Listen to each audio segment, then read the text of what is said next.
Hey everybody, Carl Lodenthal here.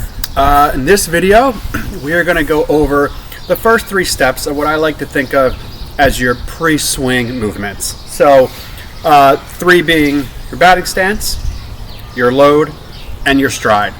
So I'm going to go over all three in pretty good detail and tell you how I personally approach and believe that every step should be taken. Just to go over some quick kind of my resume that I did go over a little bit of my intro, but I was lucky enough where again I played 8 years in professional baseball. In single A ball, I won myself a batting title, so pretty cool thing to add to my resume. And I did a couple All-Star games as well, then a couple years of batting over 300. So wasn't always the biggest or strongest, but I'd like to think that I had a very, very solid foundation to my hitting.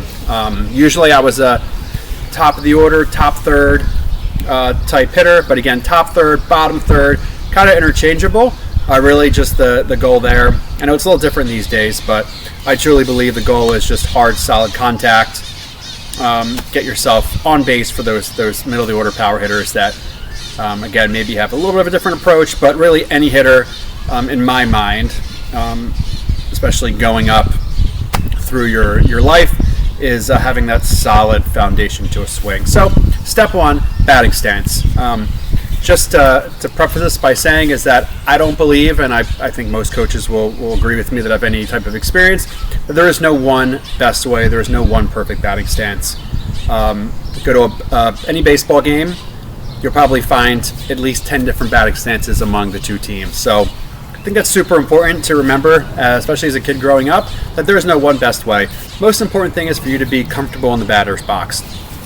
There are some non-negotiables. One of them being that you should be nice and balanced in the box, so I'll show what that looks like in a second. The other one being the grip of your bat. So just to give you a visual, is that when you hold the bat, it should look a bit like this in your hands. So knocking knuckles, a lot of people call it, those front knuckles in your hands should be lined up. Not choking the bat is another term. So what that all means is just your bat should be in kind of the fingertips, the upper third of your hands. So it should not look like this. If I turn my top hand this way, if I turn here, you can see how far back this grip is in my hands. What that's going to do, it's going to slow your swing down. And the whole point of your bat, of your hands, is to have that whipping motion, that bat speed. So the quicker your hands are, the stronger your wrists are, the more loose your grip is, the faster your swing is going to be. So if you hold the bat and you take your two pointer fingers, they should be facing in the same direction, preferably right at you if I'm facing the camera. If I'm choking the bat, you can see they point in different directions, or vice versa with your bottom hand. So general rule, again, is lift up your pointer fingers, pointing in the same direction, knocking knuckles lined up. So that's really all I'll say about the batting stance. As long as you're in the batter's box, once you actually get to start your swing, most people, most professional hitters, most good hitters, they're going to end up in the same spot, which we're going to go over in a bit. All right, so moving on to step 2 of 3 is your load. So what this is the point in your swing where you start to get motion, start to get movement in your batting stance. There is a saying that motion stays in motion. That is very true. So a term I use with my kids that I coach now is no statues in the batter's box. So what that means is just you shouldn't be standing still. When you take your stance, you're going to use that pitcher as kind of a mirror. And the reason why pitchers don't just stand there and pitch like this is because they get motion. They get movement to create speed on their pitching. Same thing with hitters, is you don't just stand still and stand like this and then just swing, because again, it's going to be a slower swing and it's going to throw off your timing from the hitter, from the pitcher. Sorry. So when do you do your load? Before I get into the mechanics of it, is typically in baseball. What I used to do is when that pitcher would lift his leg, that would be my key to start my load. And for softball, typically it's when that pitcher starts to lift both hands in the air. that's when they kind of start their windup. That's when most hitters should load. It could differ. If the pitcher throws slower, you could wait a little longer. And the pitcher throws faster, maybe you have to speed it up, do it a little sooner. Because again, this is your timing mechanism. It has nothing to do with your swing, it's just your timing. But again, that work's going to be done in the batter's box, on the on-deck circle before the batter's box. A mental part of the game, which I'll go over in future videos. But again, when you're in that batter's box, you should already have that timing down from the work you do on the on-deck circle. So again, no perfect answer of when that starts. It just has to be that first movement. So, what it looks like. So, two things. One, it's your lower half. It's getting your power into your backside. So, you're going to hear backside, front side a lot from me. All that means is if you take a line and cut your body right down the middle, vertically, up and down, your backside is the side closest to the catcher. Your front side is the closest to the pitcher. I'm a lefty, so the left part of my body is always to the catcher. If you're a righty, the right side of your body is going to be close to the catcher. That's your backside. Super important. In your swing, your backside is what controls your swing. Your front side is just there. Your front side should never be taking over. So, what it looks like. So, you're in your batting stance, whatever that looks like.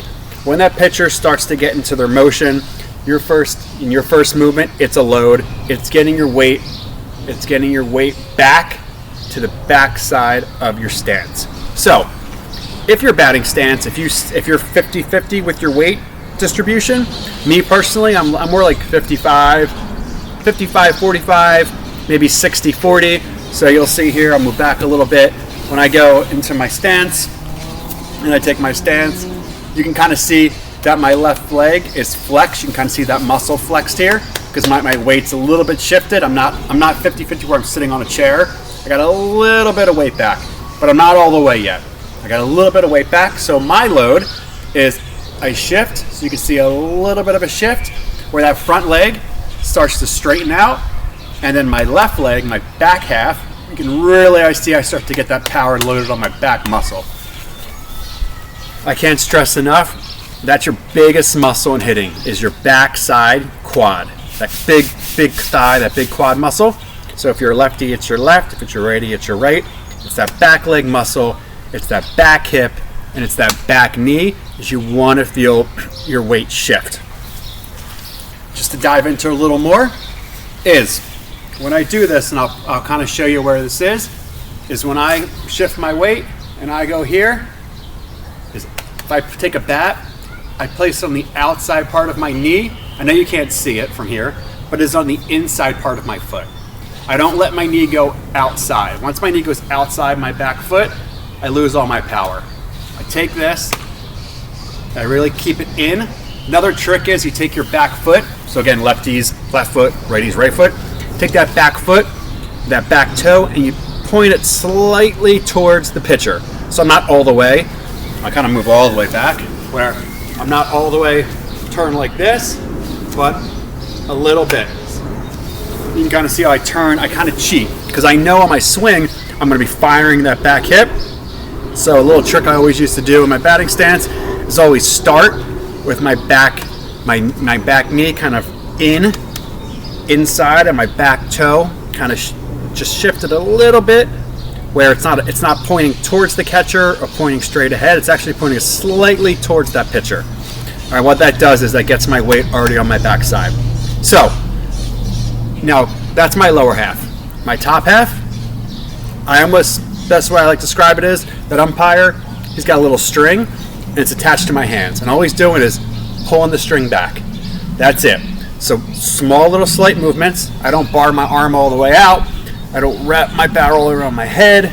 All I do is when I load, I shift my weight back with my bottom half, and I take my hands and I just push them back a tiny bit. Think about you're punching something. If you're going to punch something, I wouldn't just push at it. I go back a little bit to go forward, to create power. Same idea. Back. Slight movements. It's nothing drastic. It's slight movements. When that pitcher starts that move, I start my move. Motion stays in motion. All right? the rubber band effect is something that it's a good visual, so I like to explain it a lot in hitting. So what you're doing is you're stretching that rubber band. All right, when you go to shoot a rubber band, right, if you just hold it like this and you let go, it's not going to cause any power. Nothing's going to shoot out far away. You have to stretch it in order to do that first, right? So if you have something in the rubber band, you want to shoot it out, you got to stretch it. If you stretch it too far, the rubber band breaks. That's why we don't go like this. But if we just stretch it a little bit, we're starting to get that torque, starting to get that power loaded. Then the next step and the third step is your stride. So this is pretty simple. This is just taking your front side foot, so the one facing the pitcher, and you're just stepping forward. Stepping forward light, stepping forward small, not a huge step. And most importantly, when I do this, if you were to just focus on the waist up, you can barely tell I'm doing anything. I'm not moving my head towards the pitcher. I'm not shifting my weight already. Everything is behind the ball still, because all I'm doing with this foot is just stretching that rubber band a little bit further. Stretch the band to load, stretch it further to stride. Now from here, I'm in hitter's position. I can stay like this all day until I want to start my swing. You'll even see, if you look at some big league hitters that have two-strike approaches, they spread out on their batting stance, they spread their legs out, and they shift their weight back here. So they've already done their load and stride. So all they're doing now is just moving their hands and just firing that rubber band. So same idea, just with two strikes, there's less movement. That's why they do that. But load and stride, simple, again, simple pre-swing mechanics. Weight back, power back leg, power back hip, everything's staying behind the ball, hands move back a little bit. Stride, we get that foot down before that pitch comes to us, because once we get that foot down, now we can see the ball and we can decide if we want to swing or not. Because remember, nothing swung yet. That last step is to shoot your hands, but your brain doesn't start processing whether to swing, ball, strike, fastball, changeup, curveball, all that good stuff as you get older. See the spin, see the location. None of that happens until you get your foot down. So you're always better off getting your foot down earlier than later. All right? So just to show you again, one final time. Comfortable batting stance, however you feel comfortable, just general rules. Bat nice and loose in your grip. Weight either even or maybe slightly 55-60 back. Load, now I'm a little bit more like 65-70 back. Stride, my weight still back. See the ball, get ready to hit it. And that's it. So nothing too crazy. Some good detail, some good visual for you. Something anyone can do, because we didn't even start our swing yet. But again, super important basics to get yourself into the right spot in order to get your bat, get your barrel to that ball. All right, well, thank you for watching. And until next video, we'll be talking about the next mechanics of the swing. I'll see you then. Bye.